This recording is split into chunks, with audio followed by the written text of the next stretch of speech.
Hello again, and we're going to go through some things about sound waves in particular. We've been talking about waves in general and some differences, but now we want to specifically talk about sound and how we can do some characterization.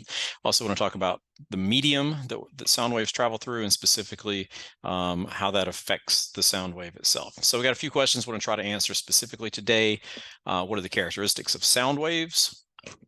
When we talk about pitch and volume, what are those and how does that relate to a sound wave? And finally, what affects the speed of sound itself. Um, Encourage you to take notes, upload them for extra credit, and it helps to listen to this. I know some people just watch the slides and don't hear this, but I say things, should listen to it. If you're not listening to it, you're not hearing what I'm saying anyway. Okay, so reviewing sound waves. First of all, let's remember the sound wave is a mechanical wave. All right, mechanical waves have to have something through which to travel. We contrast this with an electromagnetic wave, which we'll get to later. Electromagnetic waves are like light waves. They do not need a medium through which to travel. They can travel through a medium. Light comes through the air, light goes through water. Light can even go through some solids, but mechanical waves have to have something through which to travel. So that's our first thing about a sound wave. Secondly, we also call a sound wave a compressional, or we've actually described it as a longitudinal wave, because in order for it to travel, sound specifically creates these compressions, and they're going to move in the same direction that the wave goes. So as I'm speaking to you virtually, the sound wave is going as I'm looking right now towards my computer screen. So the wave is going in that direction, but the particles themselves are also vibrating in that same direction. So this is a longitudinal wave.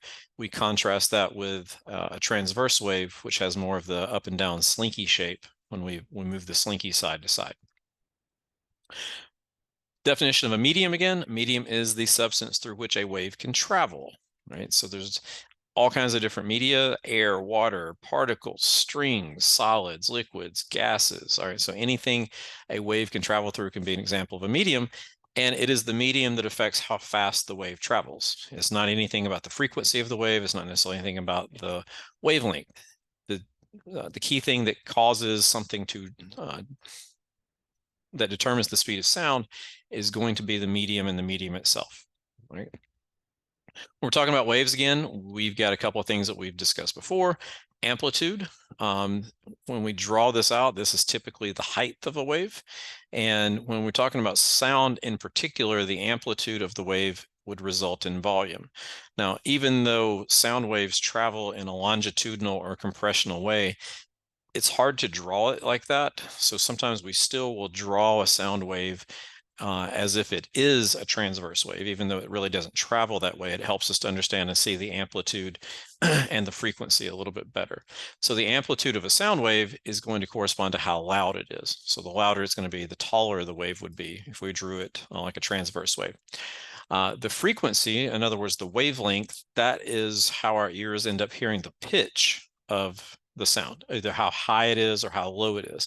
High like a flute, or low like a tuba. And this has to do with the length of the wave and how fast something is vibrating.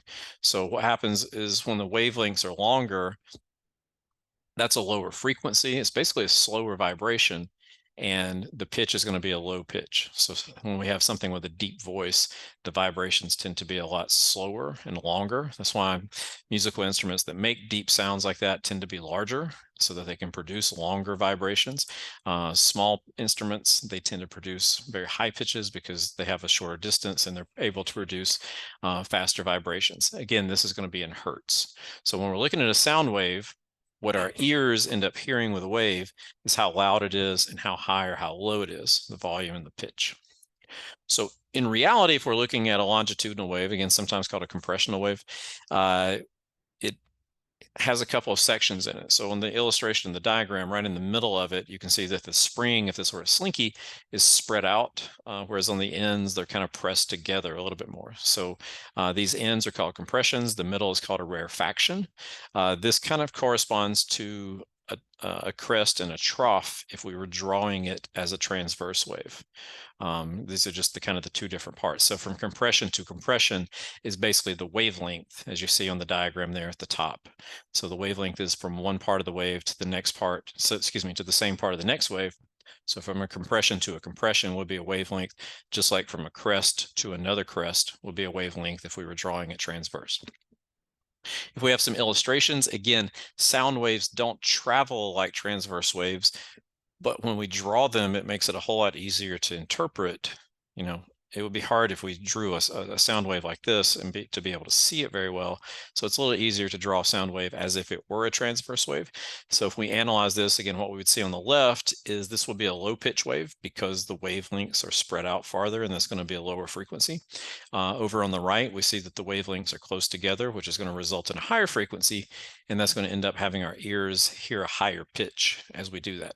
Again, the amplitude of all of these is exactly the same, so these would all be the same loudness, but the one on the right will be a higher tone than the one on the left. Okay, so again, pitch is how high or low, depends on the frequency, and these pictures could help us to see the difference in those. And amplitude is the height of the wave. The height of the wave has to do with the amount of energy, and this is going to do with volume. So if we compare the waves that we have on here, this bottom one is going to have the greatest amplitude, so this one will be the loudest. You can see they all basically have the same wavelength, so they should all be the same pitch.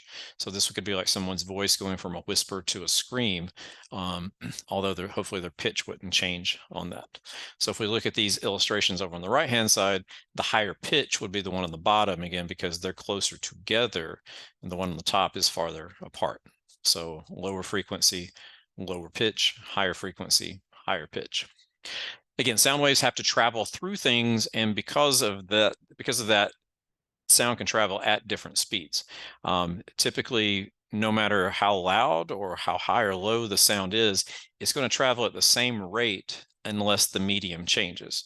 So if you had someone on the other side of a football field and you were talking to them, the amount of time it takes to get from one side to the other doesn't depend upon how loud you're screaming or how soft you're whispering, or if you're speaking in a very high pitch or very low pitch. It travels at the same speed. Now, it might not make it there because some of the energy might not kind of, what we'd say, dissipate, or the intensity would kind of run out because of the energy that it takes, but the speed would be constant. Okay.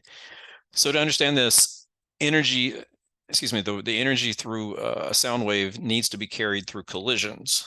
And the closer the objects are that need to collide, the faster the sound is going to travel.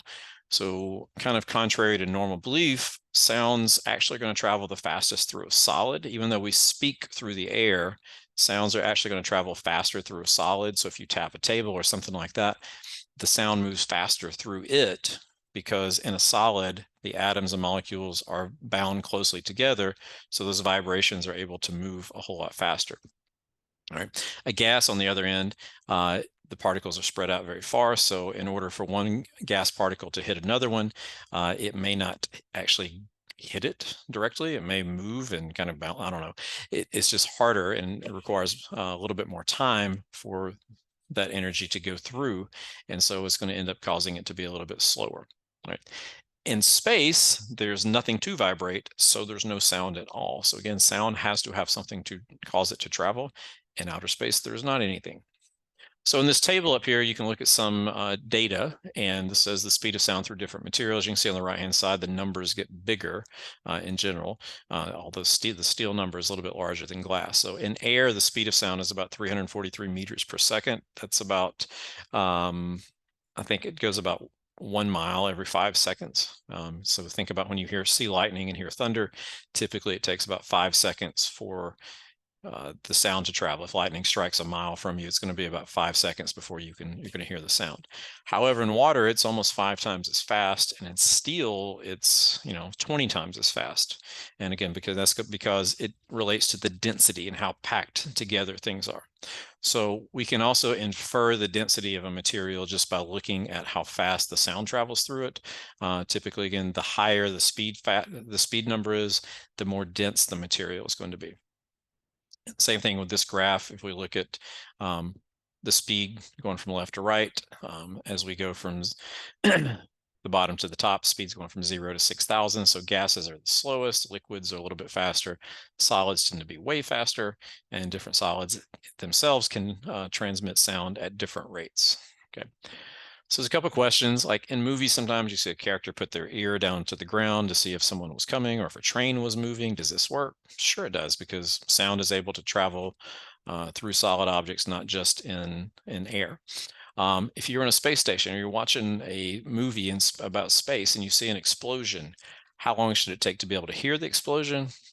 You shouldn't be able to hear the explosion because, again, in space, there's nothing to carry those sound waves. You should see it because light waves can travel through space, but sound waves cannot. Okay. One last thing is that the temperature of the material can also affect the speed of sound. So if we have air, it doesn't always have a constant speed through air. It depends upon the temperature of that air. So the rule of thumb is the hotter the object is, the faster it's going to move as well. And that also relates back to energy. So hopefully back from physical science and chemistry, we remember that as an object heats up, we're also going to expect that the motion of those molecules is also going to be moving more. So warmer air is more apt to bang into one another than colder air is. Warmer solids are more apt to bang into one another than a colder solid is. So typically what we expect is the temperature goes up, the speed of the sound traveling through it would also increase. So sound should travel through hot water faster than cold water. Sound should travel through hot air faster than cold air. Okay. So again, that has to do with the frequency of the collisions. Again, we get an illustration here of solids being close together, liquids being a little bit farther apart, and gases being the most far apart. But if we can heat the gases up a little bit, the sound is going to travel a little bit faster through that. Okay.